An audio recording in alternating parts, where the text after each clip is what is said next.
மனத ரொம்ப ரணமாக்கிட்டு தான் அவருடைய இறப்புக்கு நான் போனேன். ஆனா, அவருடைய இறப்புக்கு போம்போது, அங்க மேலும் ஒரு சங்கட்டமான விஷயங்கள பார்த்து என்னுடைய மனம் இன்னுமே கலங்கி போயிடுச்சு. அது மட்டும் இல்லாம, கங்கை அமரன் சார் பேசினதெல்லாம் நான் கேட்டுட்டு தான் வந்தேன்.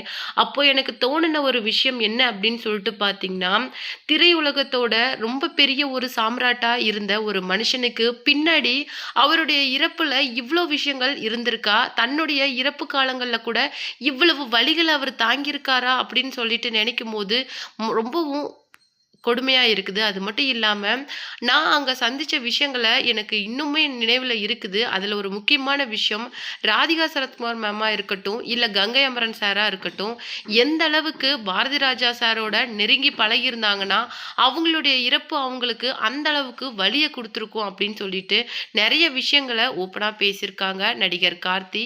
அவர் சொன்ன விஷயங்கள தான் இந்த வீடியோல நம்ம டீட்டெயிலா பார்க்க போறோம். வீடியோக்குள்ள போறதுக்கு முன்னாடி நீங்க நம்ம டிவி சேனலுக்கு புதியவரா இருந்தா மறக்காம நம்ம சிபி ட்ரெண்டிங்க சப்ஸ்கிரைப் பண்ணிக்கோங்க. மகன் இறந்த ஒரே வருடங்கள்ல இன்னைக்கு மகன் போன இடத்துக்கே போயிருக்காரு பாரதி ராஜா சார்.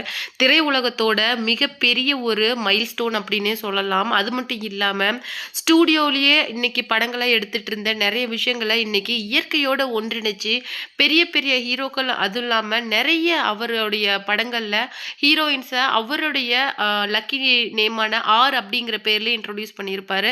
இந்த மாரி தனித்துவம் வாய்ந்த விஷயங்கள செய்தவர் தான் பாரதி ராஜா. இன்னைக்கு பாரதி ராஜா வந்து தன்னுடைய குரு அதுக்கும் மேல அப்படின்னு சொல்லிட்டு தன்னுடைய ஒரு பெரிய எ தன்னுடைய லைஃப்ல ஒரு பெரிய இடத்துல வச்சு பார்க்குறவங்க தான் ராதிகா சரத்குமார். அது மட்டும் இல்லாம கங்கை அமரன் சாருக்கு பாரதி ராஜா சார் நெருங்கிய நண்பர். அது மட்டும் இல்லாம அவருடைய மகனான மனோஜ் பாரதி ராஜா இறந்த அப்ப கூட நெறைய தடவ வந்து அவரு பாரதி ராஜா சார மீட் பண்ணி பழைய விஷயங்கள வந்து நினைவூட்ட ட்ரை பண்ணியிருக்காரு. அது மட்டும் கிடையாது. நெறைய அவங்க கூட ஃபேமிலி கூட ரொம்ப டை அப் ஆன ஒரு பெர்சன். ஆனா, அவர் வந்து அவருடைய ஃபனரல் முழுக்கவே அவருடைய தலைமாட்ல தான் இருந்திருக்காரு. அது மட்டும் இல்லாம, நண்பன விட்டு பிரிய மனம் இல்லாம வந்து அ அழுதபடியே அவர் இருந்திருக்காரு. அது மட்டும் இல்லாம நம்ம ராதிகா சரத்குமாரும் ரொம்ப அவங்களுடைய அம்மா இப்ப தான் இறந்தாங்க ரீசென்ட்டா. அதுக்கப்புறமேலும் தன்னுடைய குருவா நினைக்கிற ஒரு பெரிய நபர் அவரும் இன்னைக்கு இறந்தது ராதிகா சரத்குமார வந்து முழுக்கவே உடைச்சிருக்கு அப்படின்னு சொல்லலாம். அந்த வகையில வந்து கங்கை அமரன் சார் வந்து பாரதிராஜா சாரோட வைஃப் மற்றும் பசங்க, பேர பசங்க அப்படின்னு சொல்லிட்டு எல்லாரும் அவங்களுடைய டெத்துக்கு வரும்போது வந்து, அவங்கள வந்து சத்தமே போட்டிருக்காரு. அதாவது இவ்ளோ நாள் தனக்குள்ள வச்சிருந்த அந்த கேள்விகள உடைச்சு ஓப்பனா கேட்டிருக்காரு. "நீங்க எல்லாம் ஏன் இப்ப வரீங்க? அவர் இறந்துட்டான்னு வரீங்களா?" அப்படின்னு சொல்லிட்டு அவரு கேட்ட விஷயங்கள் தான் இன்னைக்கு சமூக வலைதளங்கள்ல மிகவும் ஒரு பேசுபொருளா இருக்கு. அதுக்கு ரியாக்ட் பண்ணி பேசியிருக்கிற நடிகர் கார்த்தி என்ன சொல்லியிருக்காரு அப்படின்னு சொல்லிட்டு பார்த்தீங்கன்னா, நடிகர் மனோஜ் பாரதி ராஜா இறந்தது எல்லாருக்குமே மிகப்பெரிய வருத்தமா இருக்கு. ஆனா அதிலிருந்து மீண்டு வரத்துக்குள்ள இன்னைக்கு பாரதி ராஜா சாருக்கு இப்பேற்பட்ட ஒரு நிலைமை வந்திருக்கிறத பார்க்கும்போது ரொம்பவும் வருத்தமா இருக்கு.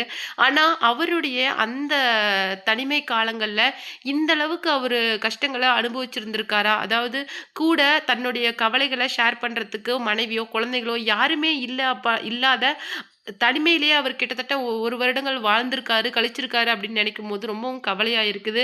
குடும்பங்கள்ல எவ்வளவு பிரச்சனைகள் இருந்தாலும் தயவுசெய்து கடைசி காலங்கள்ல ஒருத்தர விட்டு ஒருத்தர் பிரியாம இருந்திருக்கணும். ஆனா அந்த வலியையும் இன்னைக்கு பாரதி ராஜா சாருக்கு குடுத்துருக்காங்க. அது ரொம்பவும் மிகப்பெரிய கொடுமை. இத விட ஒரு கொடுமை ஒரு மனுஷனுக்கு இருக்க முடியாது அப்படின்னு சொல்லிட்டு அவருடைய அந்த பிரிவுக்கு ரொம்பவும் வருத்தப்பட்டு பேசியிருக்காரு.